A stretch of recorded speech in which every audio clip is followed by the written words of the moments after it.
Howdy, all of you delicious people. I'm here today to review Sky High, a superhero movie that is to be fun, but also is to be kind of this throwaway, and it's very generic.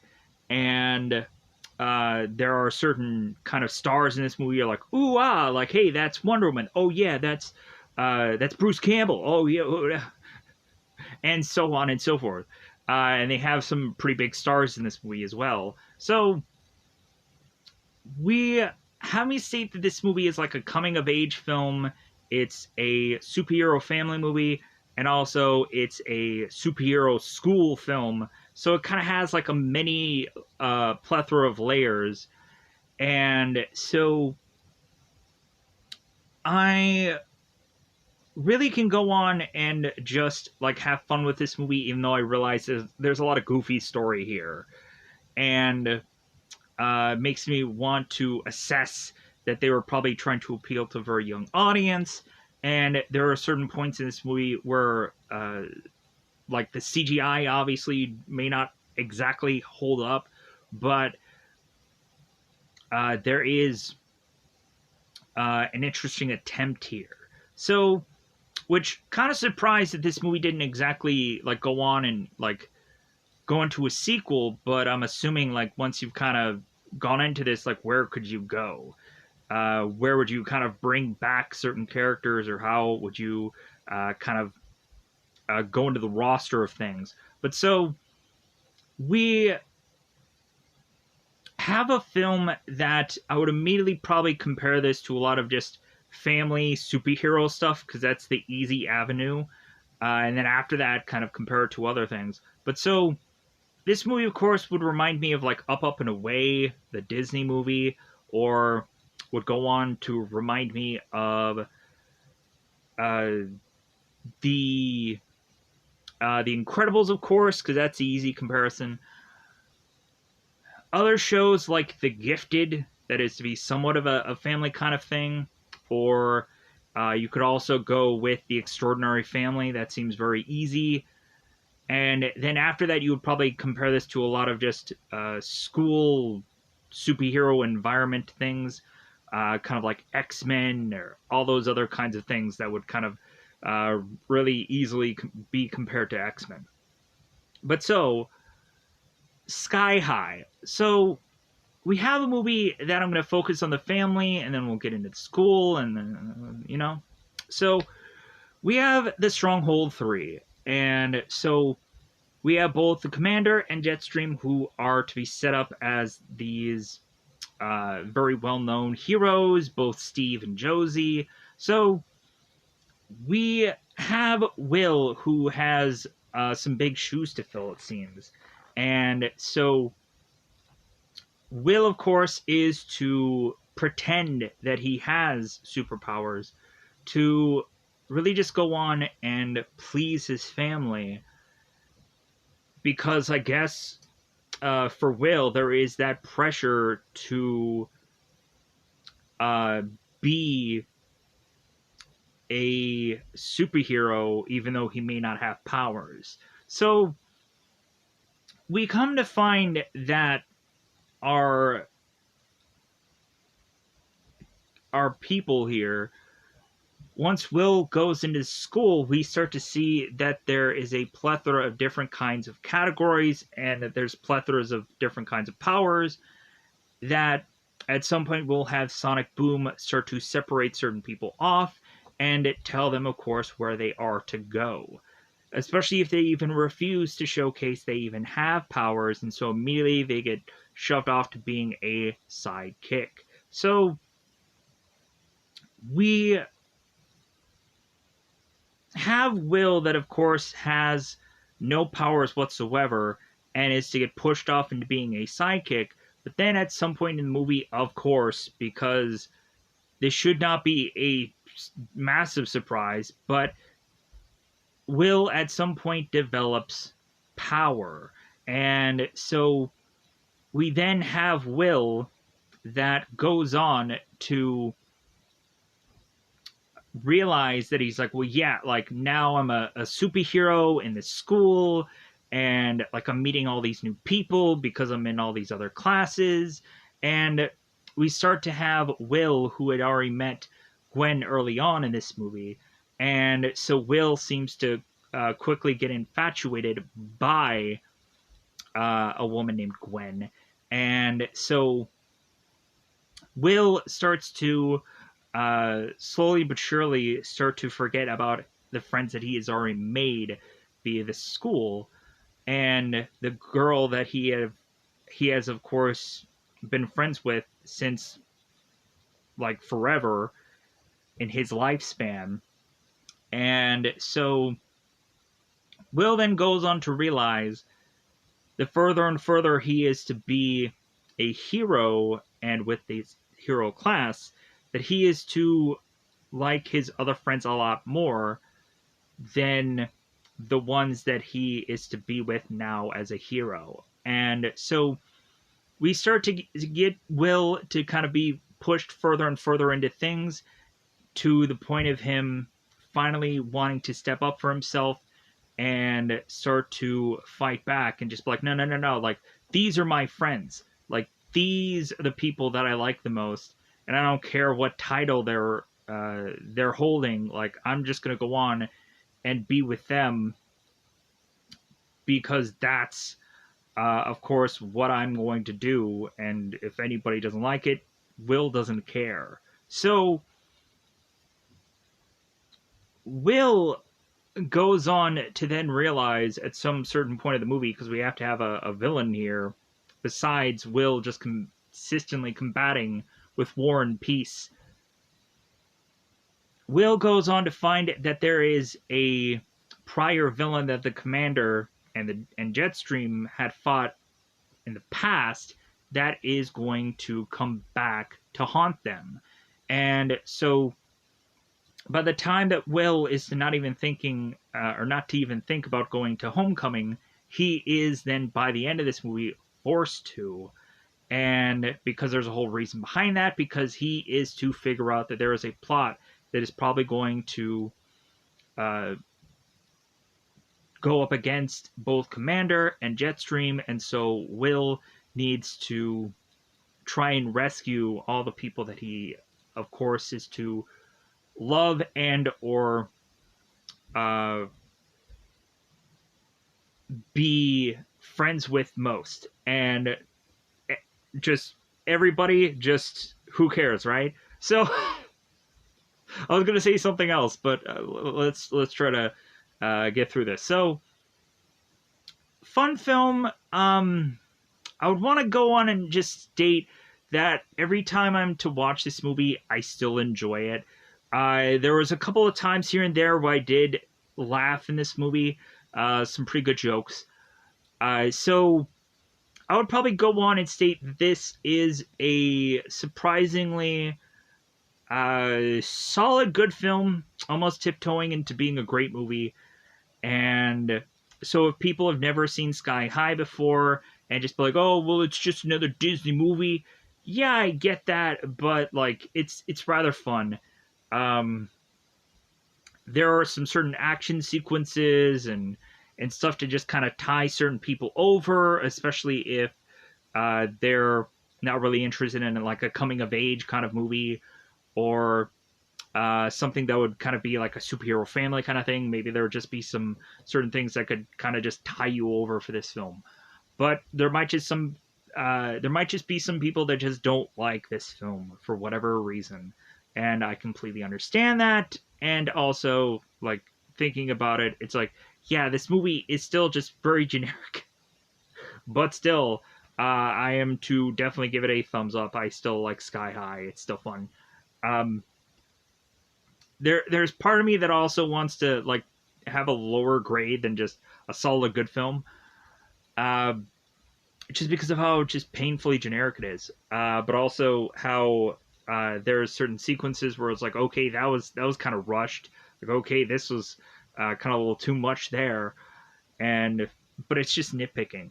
So with that said, let's go on to pick our way through this film, because there's a lot to just go on and digest and talk about here. Because there's just a lot of characters they put into this film for whatever reason. Because it's funny, because it's weird, because it's kooky.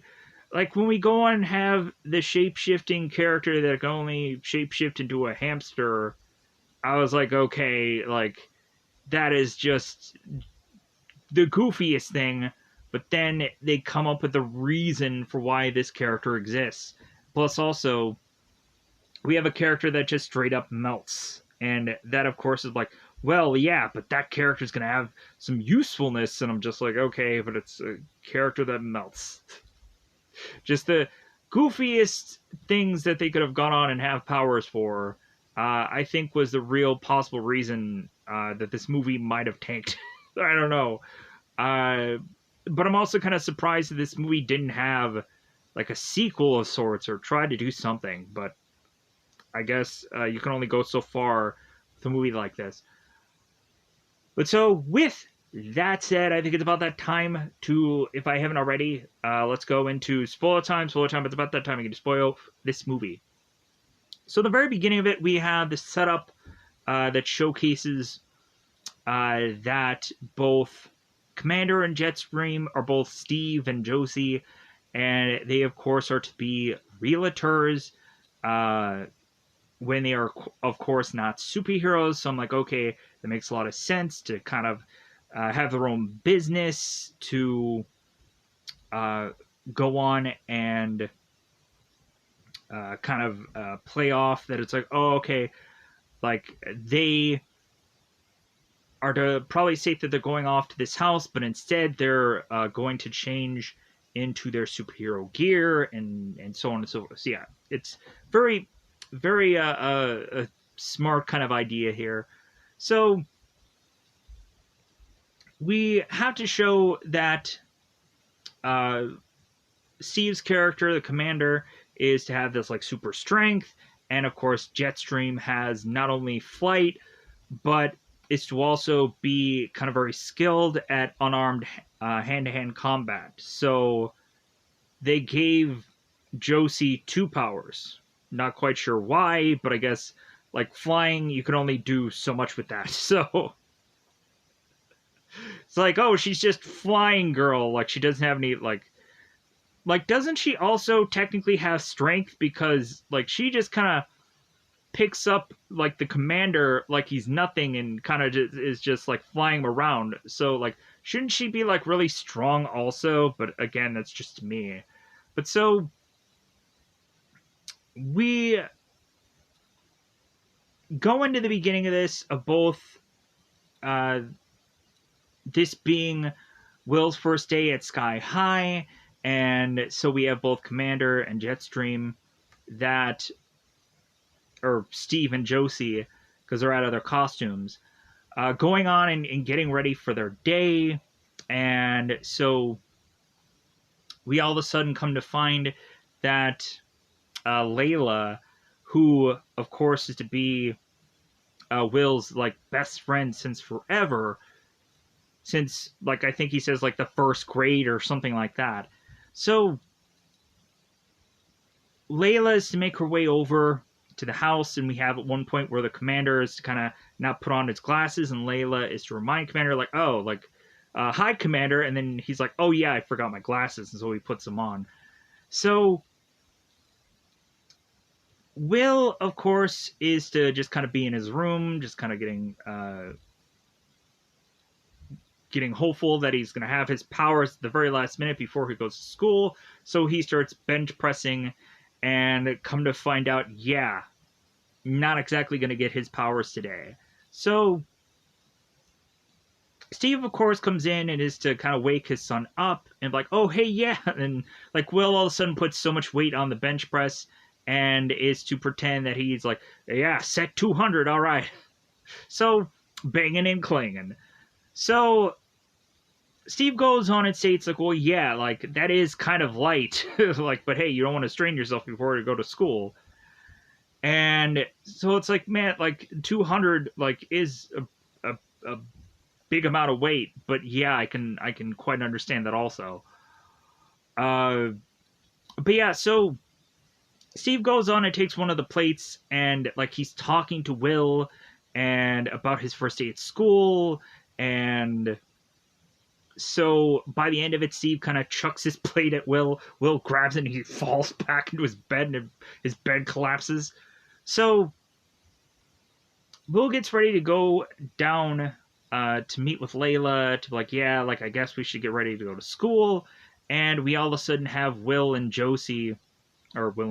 Steve and Josie that all of a sudden get a phone call, and Steve is like, "Oh, it's the red phone. It's this phone." And so you would think, with how in the later part of the movie, like Steve is so easy to break a phone, you would think he would not be the one who is holding on to the phone. But so Steve is to take a call from the mayor. It's like, oh, okay, like we have to go on and fight this threat. And I wonder if they didn't actually go on and state what it was because they weren't sure of what it really was, what it was going to be. Maybe the movie wasn't exactly like the script wasn't all there. Who knows? Or maybe to avoid them having to state what it is, because the guys were working at the CG, so it could just be like, oh, well, I don't know if it's a dragon or a robot. It'll be something. We'll come up with some eye thing, and we'll figure that out. So, who knows? Like, there's a lot of movies where I come to find out, or a lot of shows where I come to find out, that the script isn't fully done, like, while they're shooting the film or the show, and that seems crazy. Like, very last minute, like, okay, here's this new script, here's this new thing. And so, yeah, like, that is just a recipe for disaster. No wonder why a lot of movies and shows fail lately, because there's a lot of times where there's just these last minute things that just get chucked into whatever.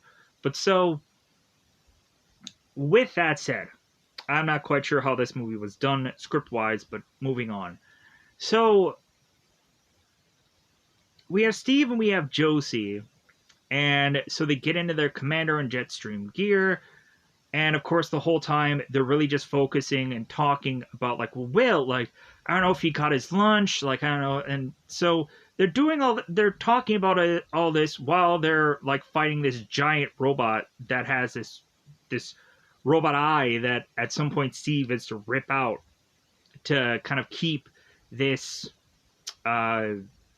this trophy, because we go on to have these trophy cases that, of course, Steve is to have, and talks about it later on, of course, about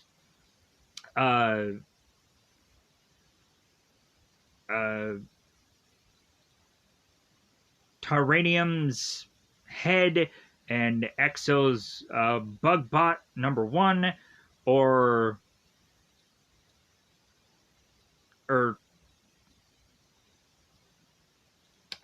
the Royal Pains pacifier. I'm trying to doubling back on that name of that head, because I'm like, what was the name of it? I think it was like Tycranium's head. Very weird name. So, either way, moving on. So, we have Will that goes on to his school bus, and the funny thing of it is when we have Will and Layla come into this bus, they are to be the last ones to go into this bus. And we, of course, have Will who asks, like, well, hey, like, you're going to Sky High, right? And the bus driver, of course, is to state, Roy, that, luckily, Ron, my bad. Ron Wilson, the bus driver. I know it's R something. So, we have Ron who gets up out of his seat and is going on to tell, like, hey, like, you're Will Stronghold. And so Ron ends up kind of making people, like, move out of their seats, like, oh, this is Stronghold, like, he's gonna get a specific seat, regardless of how and when he was to get on this bus or not. Like, no, he's gonna get the perfect seat. So we have two characters that we'll find out will be used more in the later parts of this film, both Ethan and Magenta, that are to realize, like, oh my god, this is Stronghold? Yeah, I'm definitely moving. So we'll find out that Ethan is Melter and Magenta is to be the hamster uh, shapeshifter.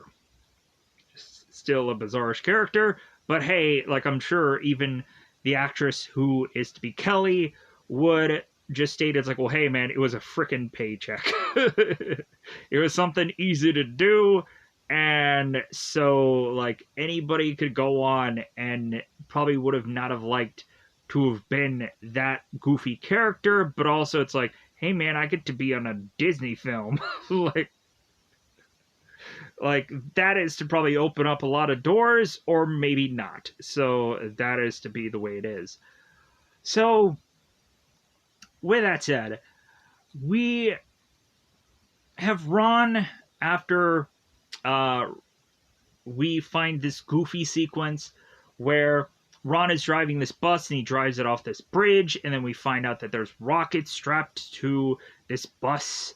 It's the weird, goofy, like Men in Black thing where it's like, hey, don't touch the red button, and you touch the red button, and then the Cadillac ends up turning into this like rocket ship, and both Will Smith and Tommy Lee Jones are kind of now like all over the place with this car. It's kind of the same thing. So we have Ron who goes on to drop these kids off at the school, and when everybody is to get out of the bus, we have Ron who is to give Will his card and tells him it's like, well, hey, like none of you kids, like I'm gonna wait on any of you. But then at some point, like when Will is like, oh no, but I'll wait on you, Will.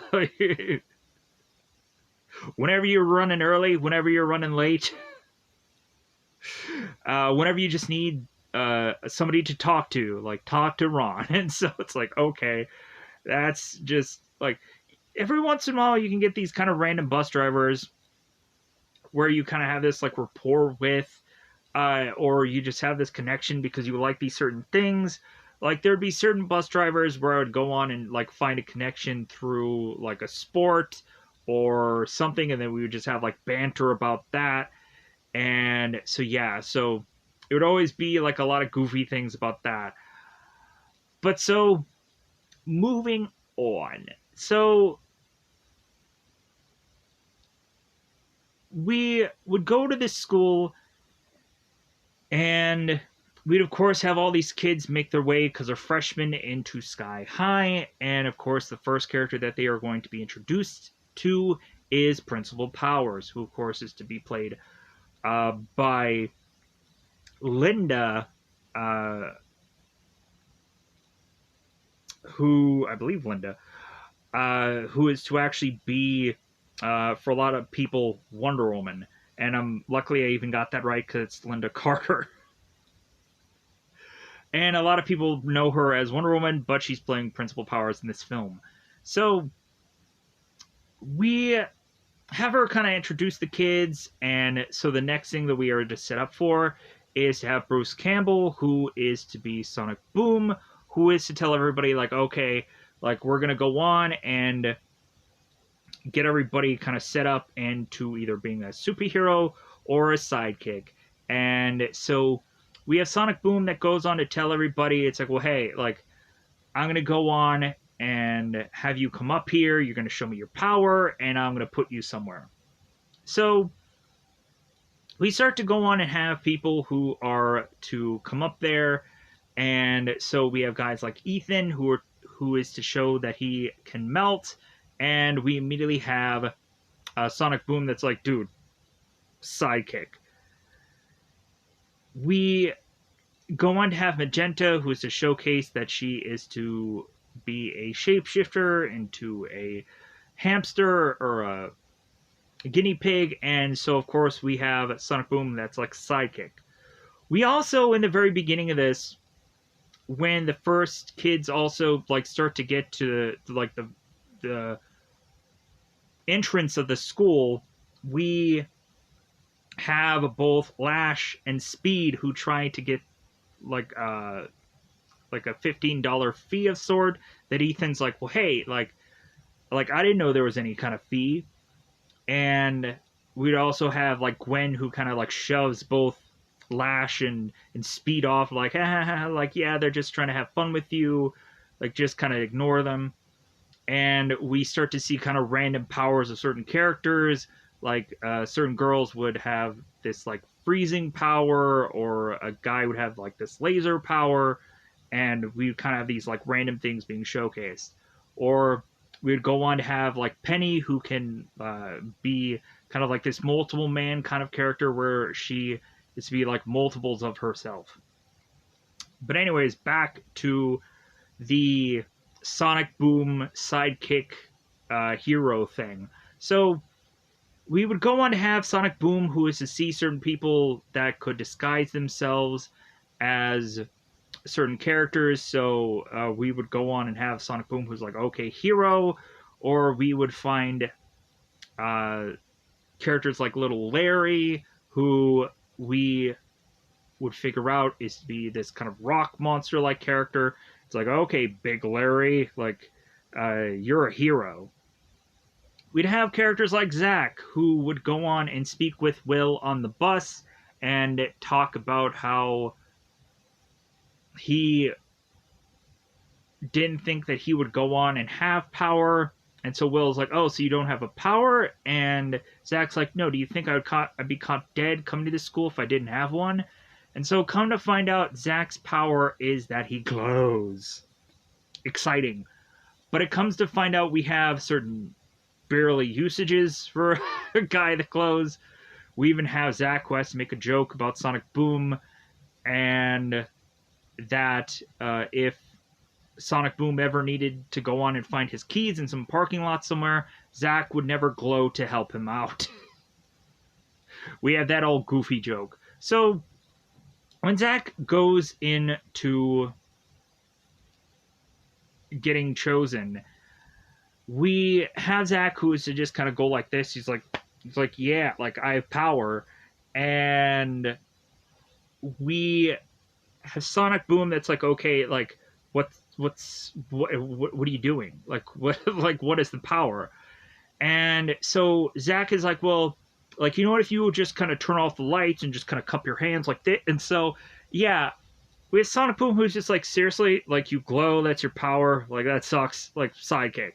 So they go on and they go to lunch, and like, we have Sonic Boom who's like, okay, like, you're gonna be next. And then of course it's to be Will who's to be the next guy.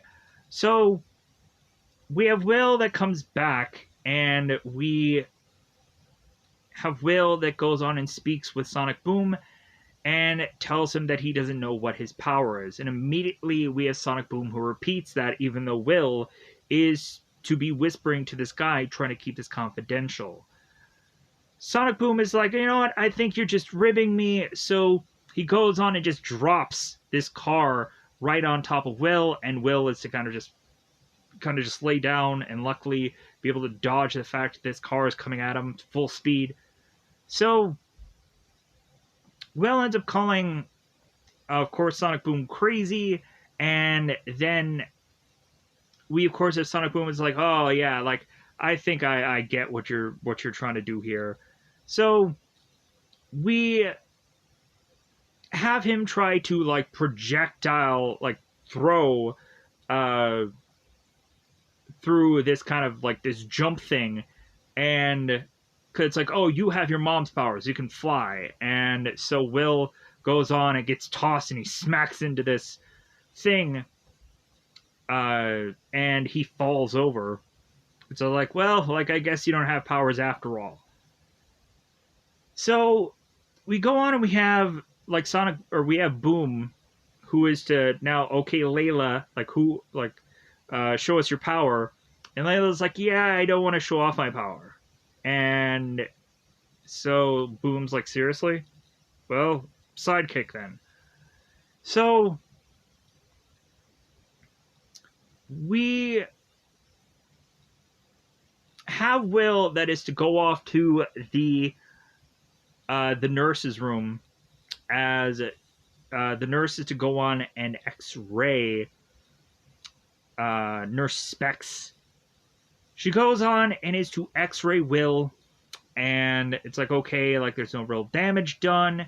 So We go on to then have Specs, who is to tell Will that there are certain times where there could be a superhero and a person without power, and like that could really be a good chance you may not get one at all, or you could get one. And there is also severely rare cases where two characters or two parents with superpowers could still not have their son or daughter get them at all. And that ends up being Ron, who had both of his parents be superheroes, and he, of course, did not go on and get powers after all. With the also thing of Nurse Specs going on and stating that, like, well, there could be a chance that with kids being like dipped in radioactive toxic waste, or find a spider of sorts, a crazy spider that gives you powers or whichever. Yeah. So to the funny point of at some point Commander going like, where can we find a bat of toxic waste? And Jetstream's like, really? And he's like, oh, I was only kidding. Yeah, like I'm just gonna put some radioactive. I'm just gonna put plutonium next to our son in his bed if that's okay. So we go on to have Will, who ends up being labeled sidekick. And so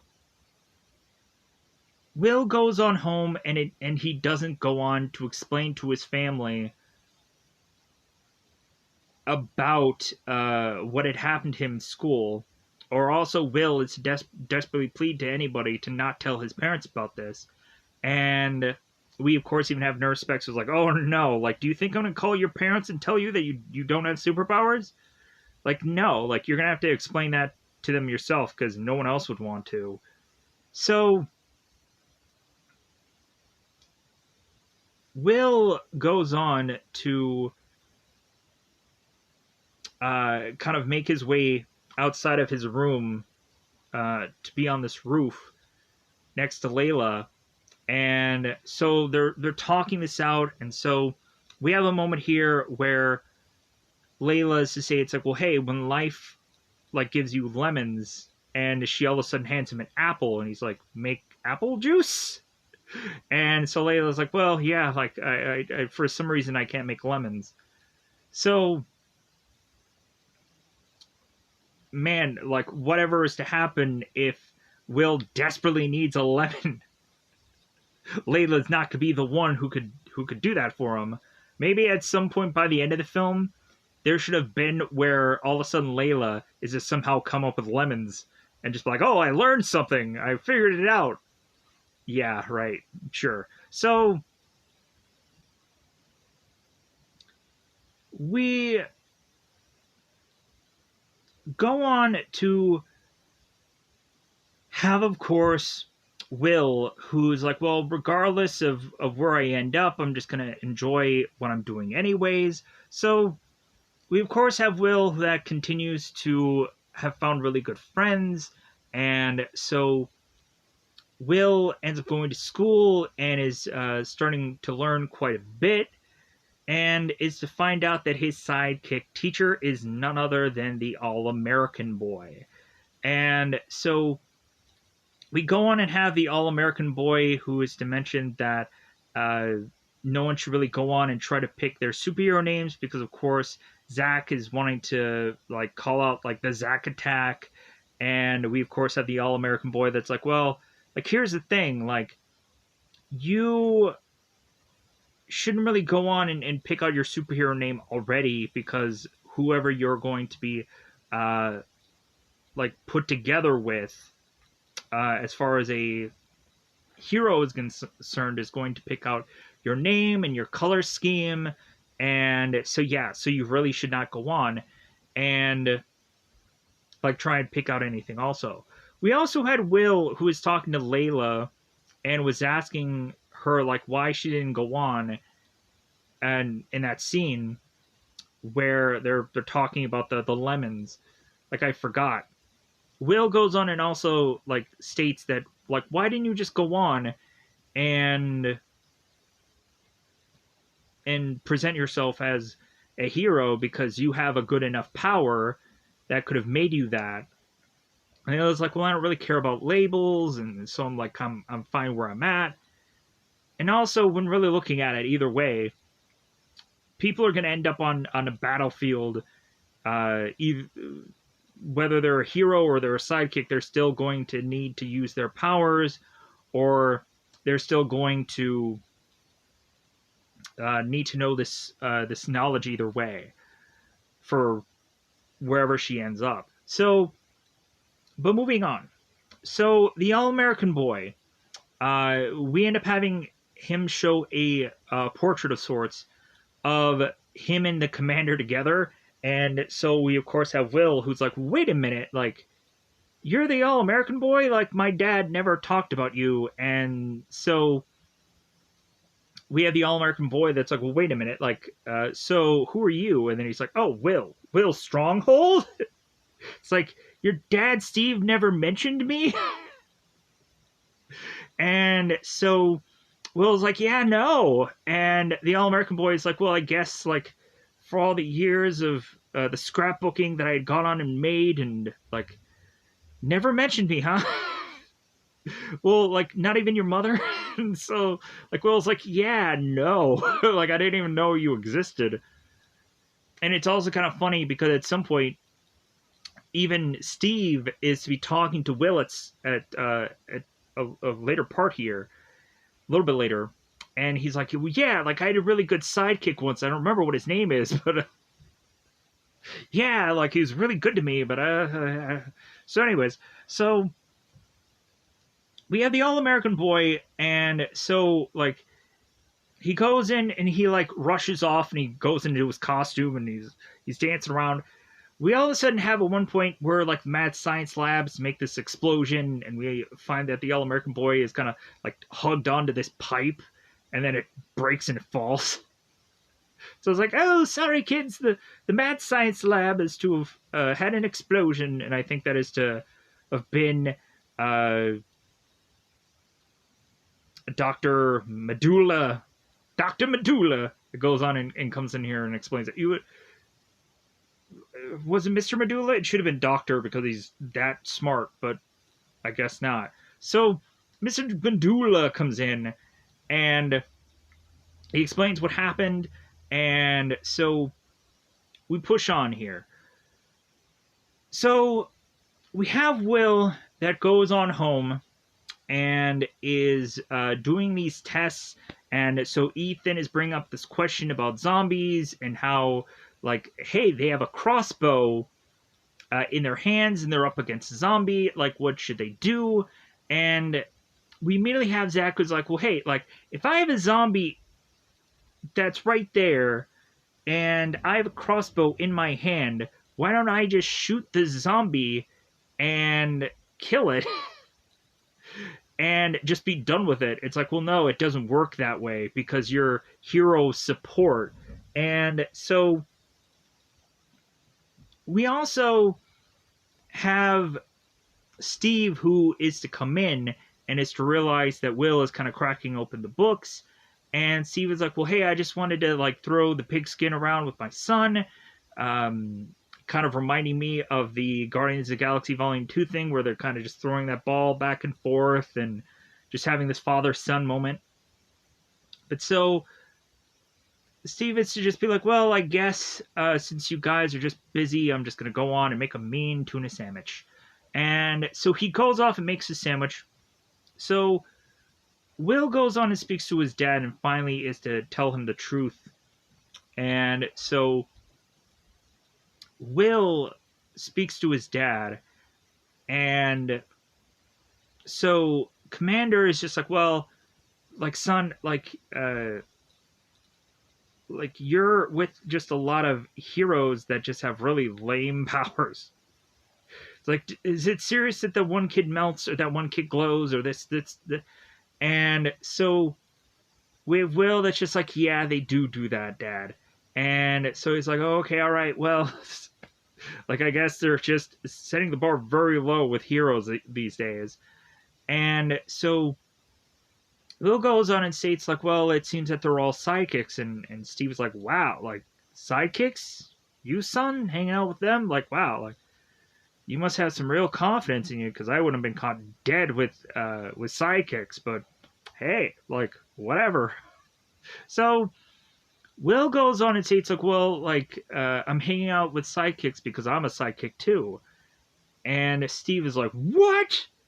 He's like, I'm going to go on and call that school and break phones and say that, like, Sonic Boom, huh, more like gym teacher, man. So Steve rushes to the phone and he's trying to call Sonic Boom. And we have Will that's like, no, you don't get it. Like, I just washed out of, power placement.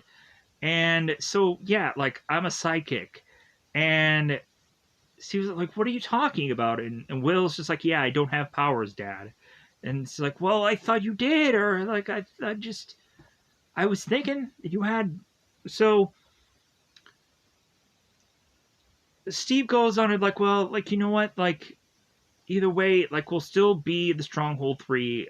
Like, yeah, you'll be a sidekick, but, like, we'll still be a family of superheroes, technically. Or heroes, nonetheless. So, because that's what they want to reveal as the Stronghold 3 and all that jazz. At some point, using the homecoming thing to reveal this to everybody. But so, we have Will that is to just be fine with being a sidekick or hero support, and he's grabbing these sodas for his friends, and all of his friends are just like, yeah, like, we like some of that Will. Will's great. And so Will's like, what? And they're just like, you're really nice to us because no one else would have been. And they just kind of continue on their studies and just like, okay, where were we?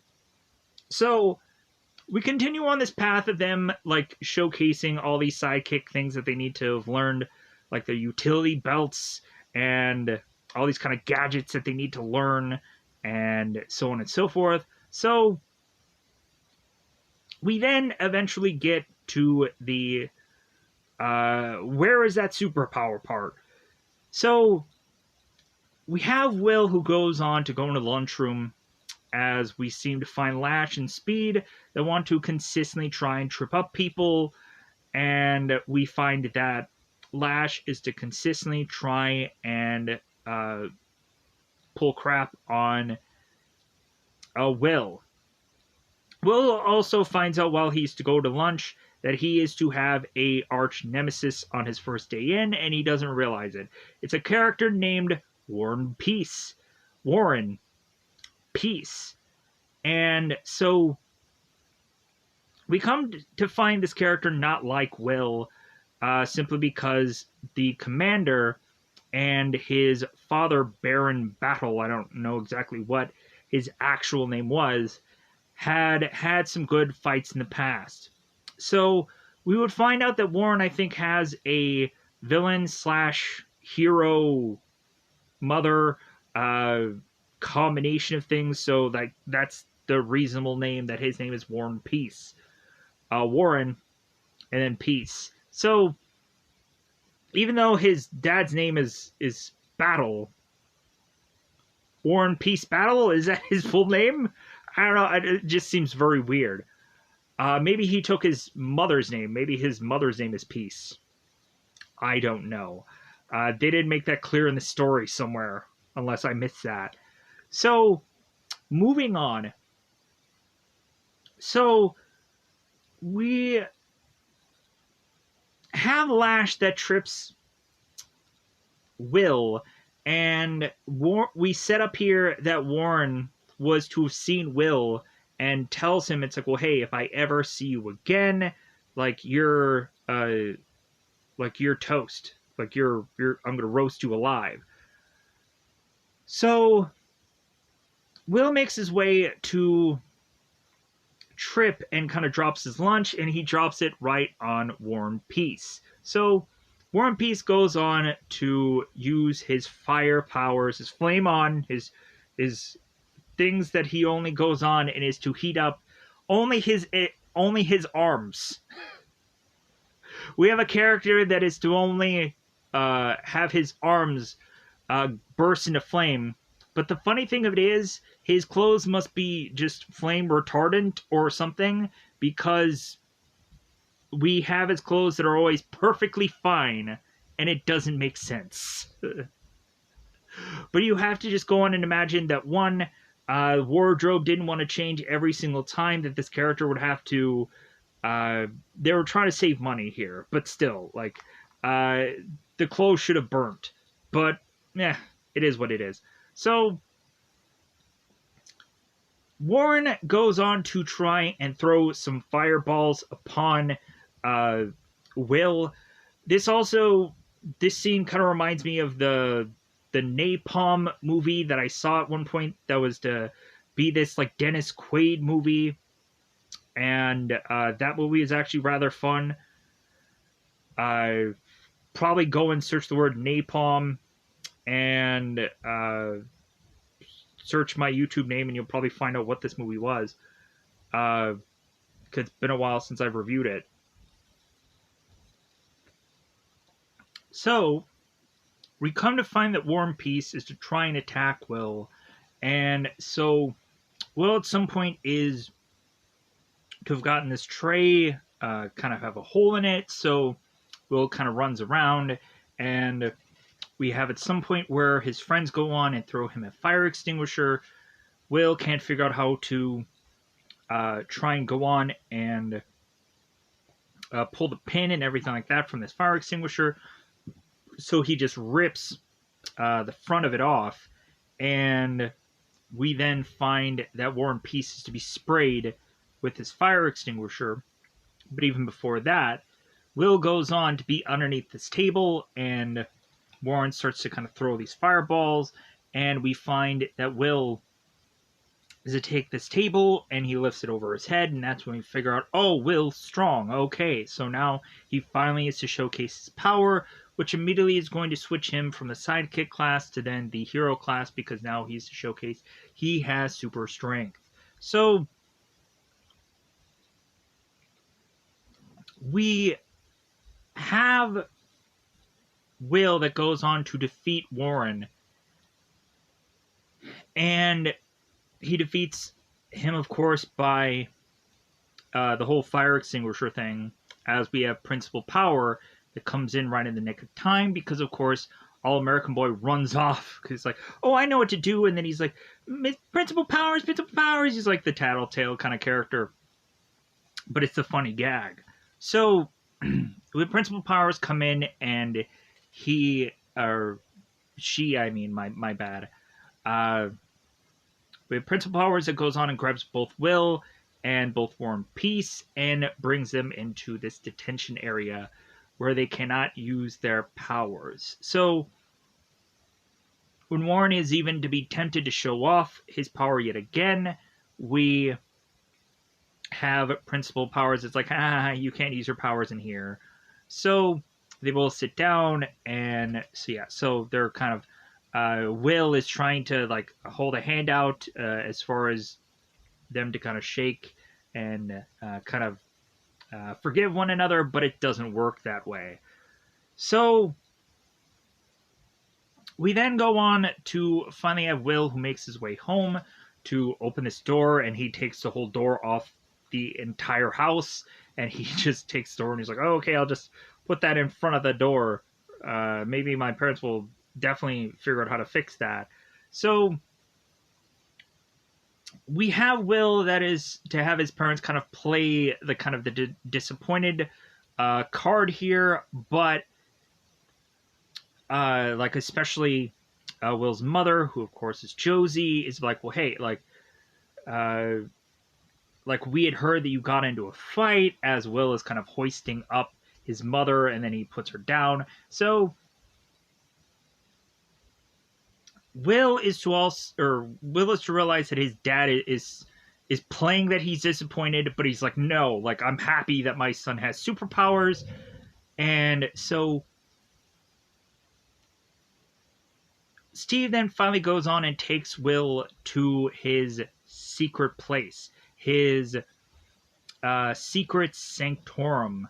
And so, and that of course is where we see all these kind of trophy items that both Commander and Jetstream had taken from these villains because they had beaten them in the past. And the first time that the Commander had ever saw Jetstream is when they were facing off against Major Payne, who of course had the pacifier weapon, who we see in this trophy case. And Will goes on to ask, like, the Commander, it's like, well, what does this pacifier thing do? And the Commander's like, yeah, I never knew. But pacifier has something to do with a baby, so we have to draw some conclusions here. So we have Steve that is talking to Will, and so at some point they go on to like hug one another, and of course we have the like, man, you are strong. Just snapping one another's back. So we have Steve, who's like, man, I'm just so happy that you have powers. Like, I'll just tell your mother that I grounded you and I read you the riot act. And like, I grounded you from your Xbox. And Will's like, well, I don't have an Xbox. And Steve's like, well, here it is. And so we had Steve that is to bring home that robot eye. And we find out while both Steve and Will are talking here that they're not alone. We come to find out that both Stitches and Royal Pain are kind of listening in through this robot eye. And they're like, yeah, we figured that he would go on and bring this peace. And so they're kind of listening in on what's going on. And like they find out that Will has powers and so on and so forth. So they just realize that they now have to go on and just kind of wait on things. And we have Stitches that is stating to Royal Pain, it's like, well, hey, if we had an Xbox, maybe we can. And then we have Royal Pain that just kind of injures Stitches and like, ah. So we go on and have Will going to school the next day, and he transfers from the sidekick class to then go to being involved in the superhero class. Will, it seems, is to kind of look back at his friends, like, well, like, what about them? And we have Zach, who's like, well, hey, we'll still meet on the bus every day. And Will's like, well, yeah, I guess. So Will then goes on to his superhero class held by Mr. Medulla. And so, of course, it's Medulla Oblongatum. It kind of reminds me of the weird gator thing. Anyways, but I guess it probably has something to do with the brain, I'm sure. Moving on. So we go on to have Will, because his class is so full, he ends up being with the class assistant, which of course is to be Gwen. And so Will is to realize that he's going to need to put together this certain kind of ray or certain device of sorts, this weapon that we kind of see here in this picture. So we have Will that's like, dude, I have no clue what I'm doing. Like, like, help Gwen, a little help here. So we come to find out that Gwen has this this tech ability to kind of put her wave over a certain bit of technology, and it creates it. And that, I guess, is to make her a hero of sorts. Because, of course, in the past, she was to just be called a sidekick. And so, come to find out, Gwen was to be another character that we'll find out who she will be later on. Of course, if you've seen this movie, you know exactly where I'm going. So, because tech wasn't all the rage at a certain point in time, but now that we've gone into the 2000s and people are kind of relying much more on technology than ever, we come to find that characters like Gwen, or even a DC character like Cyborg, is to now be part of the Justice League when nobody really gave a crap before about this kind of character. And probably they still don't. Cyborg to me, like, it was a fun character, but also never really cared for Cyborg. I was to always be more jazzed about, like, when Jon Stewart was in the Justice League, or when we would just have these kind of other random characters that would be added at certain points, like Aquaman's, or a number of other things. Shazam was kind of fun. But either way, like, we would have like Martian Manhunters and all kinds of things. But either way, that is what it is. Anyways, because why do we need Cyborg when we just have Batman anyways? He's kind of a tech guy anyways. Moving on.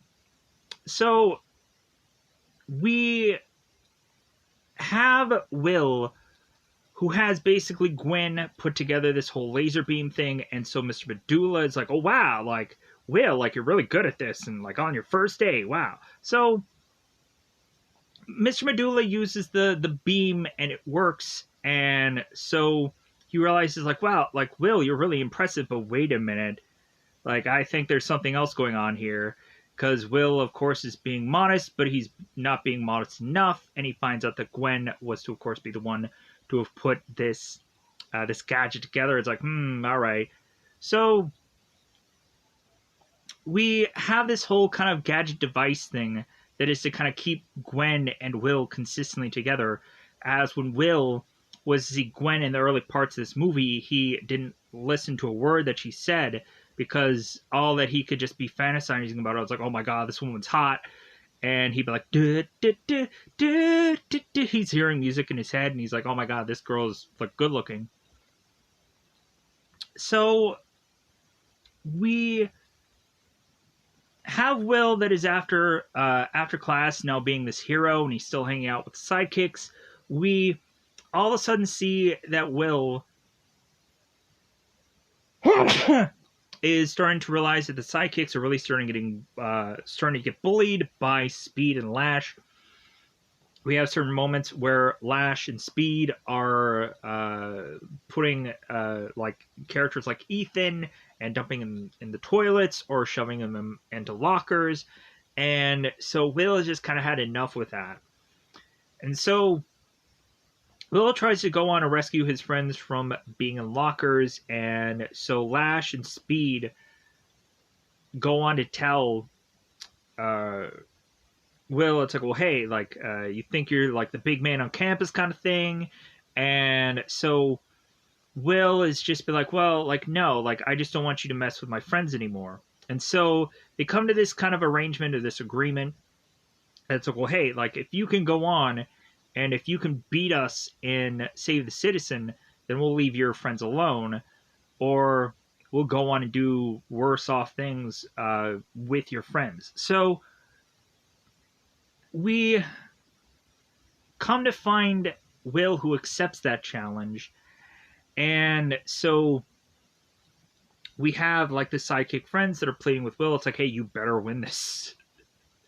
So Will goes on to do Save the Citizen, and it seems that we have come to find that both Lash and Speed have been defeated, or undefeated, and so, and it's very rare also for a guy like Will to win at Save the Citizen.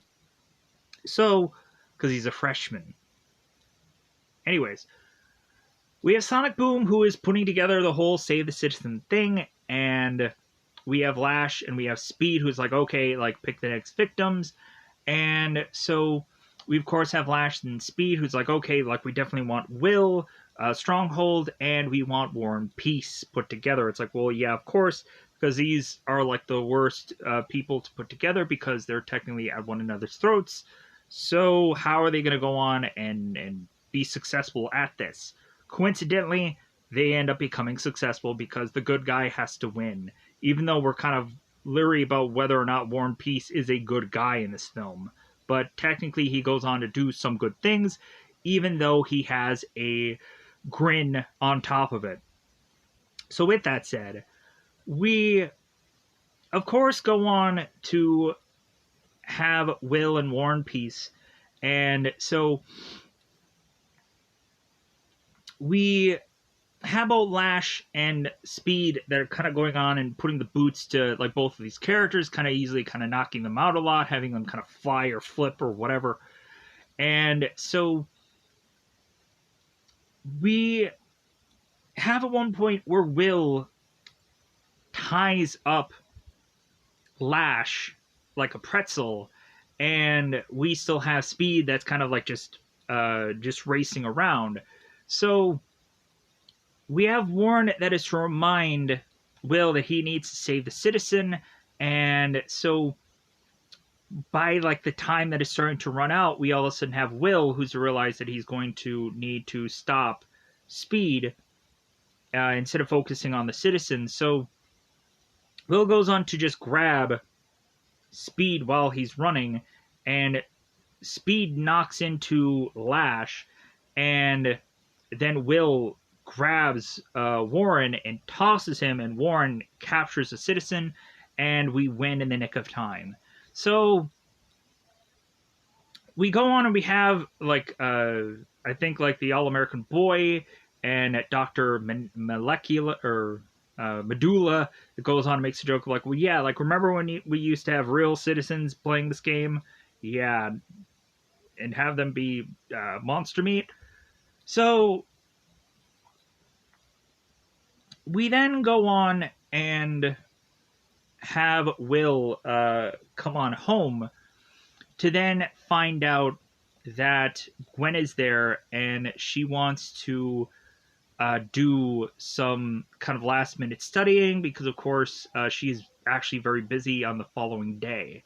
So Will had another commitment with Layla to go to the Paper Lantern, and come to find out he needed to like ditch on that whole plan because again Will is infatuated with Gwen, and also like his like Will is with his parents, and so we have this whole time where like Gwen is to stay for even dinner, and so they make a whole night out of this. So we have Steve that is to ask Gwen, it's like, well, hey, like you had parents, so like who are they now? And so Gwen is like, well, like my dad used to be a hero, but he's been very inactive for years. And so Steve is like, oh, okay, well, then your mom does all the heavy lifting, huh? And so Gwen is like, no, my mother died. And so like Steve's like, like my bad. So we have the family that is kind of reflecting on this old yearbook, and so we start to thumb through these pages, and we all of a sudden realize that there are certain characters that are to be more familiar than others as we go into this girl named Sue, who come to find out used to have gone on to try and campaign or try and get certain people to her cause to become this villainous team, but I guess maybe that didn't work out.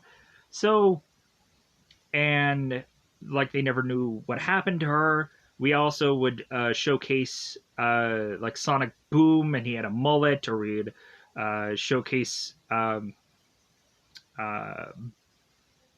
Battle, that of course would be War and Peace's dad, and so on and so forth. Certain characters here, old photos. So we would go on to have this kind of whole night, and at some point we would go on to have Gwen, who is to kind of kiss Will goodnight, and so Will is just all really excited and infatuated, like, okay, this is great.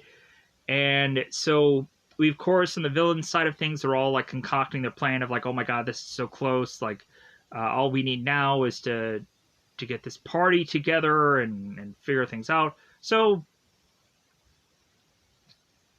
we have Layla that, of course, like Will never shows, and so Warren is to be looking around at the Paper Lantern because Warren is to work there, and so he goes and sits next to Layla because he has a couple minutes to spare. And so Warren and Layla start talking, and like Warren's like, well, obviously you like Will. And Layla's like, well, is it that obvious? It's like, yeah, it's kind of painfully obvious, but I guess Will doesn't even know it. And you guys didn't talk about it, so that's stupid. Like, why not just make out and just get over with? But it is what it is with the story. So we have Layla that's, well, hey, like, if it seems that like Will's not giving me the time of the day, how about we go on and make him jealous? And Warren's like, well, I could do that. As he has his grin, it's like, yeah, like I want to just stick it to Will. And so yeah, so we go on and we have the following day that Will is to go off to school, and every time he's to meet up with Layla, Layla is to be like, well, yeah, like, where were you? Like, here's his fortune cookie. You had completely forgotten about me. And Will is like, oh my god, I completely, yeah, like, I had all these things happen, and I'm sorry. It's like, yeah. So Will all of a sudden is to be talking more to Layla throughout the day, and come to find out that like her and Warren are now together. And Will's like, well, when did that happen? And she's like, at the Paper Lantern at 8 o'clock, when you were supposed to be there. So we would of course go on and had Gwen, who was talking to both the Commander and Jetstream while she was there, talking about dinner and going on and also reminiscing about the yearbook photos. And so Gwen goes on and tells both the Commander and Jetstream that they are doing this whole award ceremony for Heroes of the Year for them and want them to come at the homecoming. And originally, both Jetstream and Commander thought of like, oh, like, you just want us there to be like chaperones. And it's like, oh, no. Like, I want to give you guys awards because you're the Heroes of the Year. So it's like, well, yeah, kind of sucker them in and because they're the heroes that you absolutely want to have in there. So for that homecoming thing to kind of just get all these heroes in one place. So we come to find out that Will, at some point at his house, is to put together this party because his parents are going to leave because they need to go to Europe to fight a battle that takes place there. Come to find out, in the early parts of this movie, we had both Steve and Josie talking about going to Hawaii in the beginning of this movie because they wanted to win some retail contest, and they were thinking like, yeah, like we could go to Hawaii. It's like, well, how long is that really going to last? Because they're superheroes and they're always on call. And why not also just kind of fly there? Or like, why can't they just kind of quickly get there anyways? You would have thought they would have had somebody that could just teleport them to wherever, and because they would probably have some strings with some people with powers. So, moving on. So, Will is to be suckered in by Gwen to have this party, and so he goes on and has it. And we, of course, had the cliche-ish party thing where things are to get too wild and things are probably get broken and all kinds of stuff. So, Will is to go on and speak with Gwen, and it seems that they're really going to become a real item here. And so while Will is wanting to speak with Gwen at this party, we have Gwen that's like, well, you know what, I really want to like be somewhere alone so we can talk. And so Will, thinking that Gwen is a hero and like it seems like she's a very nice girl, Will goes on and brings her into the Secret Sanctorum.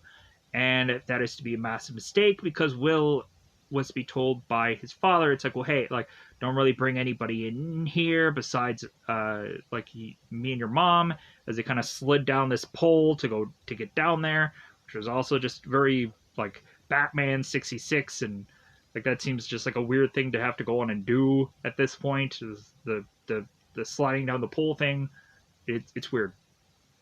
So we have Will and Gwen that make their way down this secret sanctum, and we find out that certain other villains are to find out about the secret sanctum. The secret sanctum. I want to say secret sanctorum because Doctor Strange is a thing. So we have Speed that grabs the pacifier while both Gwen and Will are talking. So we have Will and Gwen after their talk. They go back upstairs, which is like, okay, how do they get back from where they came? Because pole. And that also was to be a very interesting question. How the fire pole, like, do they slide back up? Is there a mechanism? I don't know how that works, but still. Moving on. When Gwen gets back, we all of a sudden have Layla come to the party, and we have Gwen who's trying to scare Layla off by saying like, well, hey, everybody knows that you and Will, like, you like one another, but Will is just too good for you, and like he's moved on, and so Layla ends up getting hurt by that. Will is to kind of over and see Layla and like, well, hey, Layla, and Layla kind of runs off, and so Will asks Gwen, it's like, well, hey, what was that conversation about? Gwen goes on to just be like, well, I told her that, like, she's too good for you kind of thing. Will's like, well, I'm not good enough for her. Like, so Will is to go on to be like, you know what, I'm sick of all of you people in this party. Like, everybody get out of here. And so we come to find out that the Commander and Jetstream are going to have the same sentiment as they arrive to call everybody out of here. So we would, of course, have Will that goes on to talk to his parents, and so they're talking about the homecoming dance, and they're talking about that they have every right to go on and not have Will go to this homecoming dance. And Will's like, well, that's okay because I wasn't going anyways. And Steve is like, well, wait a minute here. Like, we had made a promise that we were like going to go to this award thing, and like without you being there, it kind of becomes pointless. And like, and hey, you can't break a promise. And so Will's like, well, I promise you that I won't go to this homecoming dance. And then he walks off. He storms off like any normal kid. So we come to find out that Layla will still have to go on to homecoming with Warren, and Warren ends up stating that, well, hey, I'm not gonna get a tux, I'm not gonna rent one, but he luckily just has one anyways, bizarrely. So it's kind of like the whole God, what is that one movie? Like 10 Things I Hate About You, where we have the people that go to the homecoming dance eventually, and like Heath Ledger's to have this all kind of this nice thing. It's like, oh, hey, where'd you get that from? It's like, oh, I just had this lying around. And then like Heath ends up asking the girl the same thing. It's like, oh, this is just something I had lying around. It's like, what a joke. So moving on. So we go into, of course, the homecoming dance. It seems to be like the very same night, because Will, or maybe it's the very next night, and we can't really tell the difference of time in this movie for whatever goofy reason, and because this movie's almost wrapping up anyways. So we have Will, who is down at the secret sanctum, and he is kind of looking and thumbing through the yearbook pictures, and we of course have Jetstream, who's talking to Will. It's like, well, hey, are you sure that you don't want to go? And like, because we made a whole thing about like us coming, and so we have Will, who's just like, yeah, I'm definitely not going to go. And so he starts thumbing through the yearbook. And so, because Jetstream is to say that Commander was trying to sneak the yearbook out because he wanted to kind of like reflect on all these kind of goofy pictures and whatever. So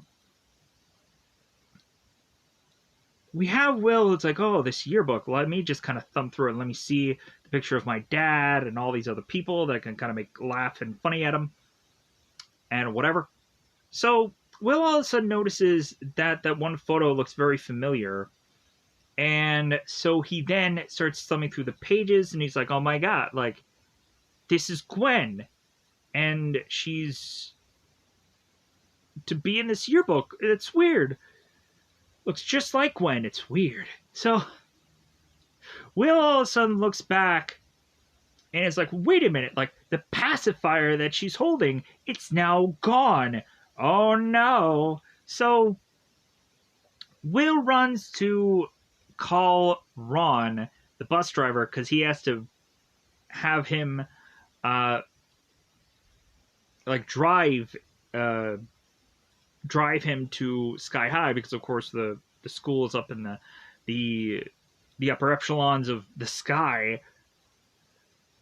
Anyways, so they even have to talk about how, like, yeah, like this school is just always kind of moving and always kind of hovering because any villains would try to go on and figure out where the location of this is. And so I'm like, yeah, that makes a lot of sense. Like, that's hence why you would have like Shield, who would have those like helicarriers and all those other things, because heaven forbid you would actually have villains who legit have headquarters, even though technically they do, because you also have like the whole Winter Soldier thing where technically they do have like Shield headquarters in actual places, and we would go on to have Hydra that would eventually invade them, and so on and so forth. Spoilers for anybody who hasn't gone and seen the Winter Soldier yet, but it's technically what happens.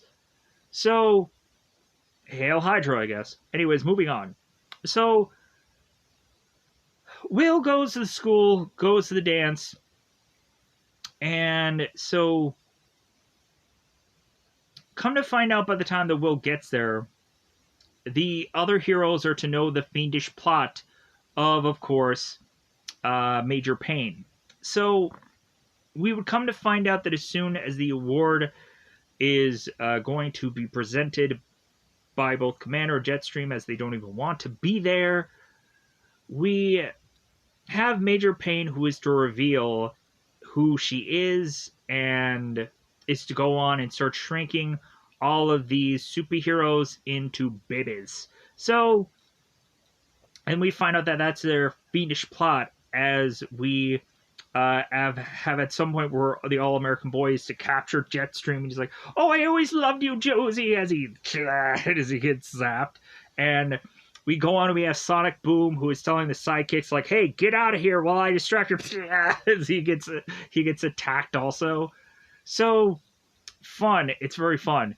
The sidekicks go into this kind of little tunnel thing, and we coincidentally have certain characters that are to glow and can tell them where they're going. It's great. What a way to just work in the fact that we have to figure out that these characters are going to be very useful at some point. Even the shape-shifting hamster. There was some weird, goofy thing where they have to go on and find this one device that has all these wires, and the hamster has to like chew it. And I'm like, what is the point of this whole thing? That seemed very weird. But either way, like I'm just like, where is, like, give me more fight sequence. I don't want a chewing hamster or whatever that crap was. That was just stupid. Like, I get how we have to like really showcase how all these sidekicks have beneficial powers, but the whole melting thing was kind of goofy. Moving on. So by the time that all of the sidekicks get out of this this vent, we have them bump into Will, who is to try and go on and explain everything to them of which they already know. And so Will's like, okay, well, like, I guess all the lines that I was going to have was all just thrown out the door because you guys already know what's going on, as equally as I do. So we have at some point where we would, of course, have Major Payne, who's kind of dragging out all these babies in to this bus, and we have Ron, who's kind of looking on, and he's like, wait a minute.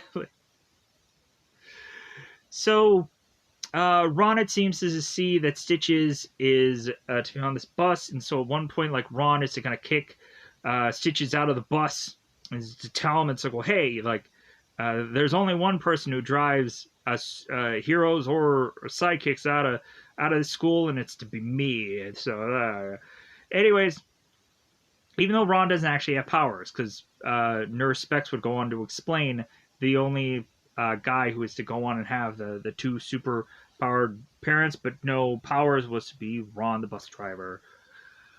Moving on. So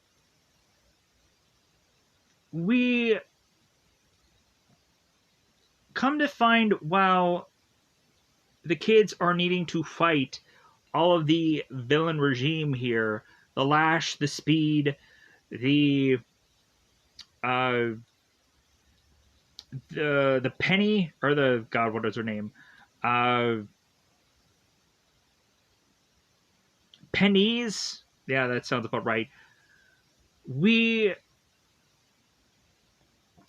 have, of course, Will, who has to figure out a way to stop the school from falling, because that seems to be the next plan of things, is that there is a whole like thing on top of what all is already going on with all these kids turning into babies. This school is going to fall out of the sky. As we, of course, have Layla, who is fighting with Paige, and she explains, like, well, hey, like, don't leave us here because the school is going to fall out of the sky. And so Will has to go on and try and face off against Major Payne, and then they have to, like, find out that the school is falling out of the sky. So we have a moment where Major Payne is to go on and toss Will out this window, and that is to supposedly be their last hope. And so as Will is to fall to his death, it seems, we find out that miraculously he is to have both Commander's power and now Jetstream's power. And so we just have Will, who has the best of both worlds, luckily. So, or either that, or they could have just gone on and had just one flying hero just come and save him, but I guess that's just me. We could have had Ron, like, come and, like, do the whole, like, Back to the Future thing, where, like, we all of a sudden have the bus who is to kind of just drop right under Will, like, well, hey, Will, I told you, like, if you ever were running late or you ever were running early, or I'd always be there. And we could have played up that fact. But so anyways, but this is just better. Will is a showcase that he has both powers of his parents, and so he flies back in to try and take down more of some of that royal pain. So we even had one point where we had Royal Pain, who was to make this whole speech up with Commander in her arms, but then she realizes, like, how he won't be able to understand a word of it because he's too young. And that's when both Will and Royal Pain start to have this face off. So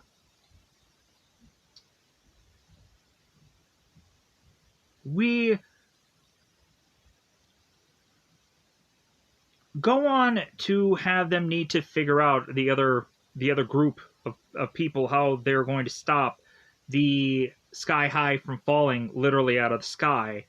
And so Will goes underneath the school and is to try to use his strength and his flying ability to hopefully try and stop this school, but that just kind of fails miserably.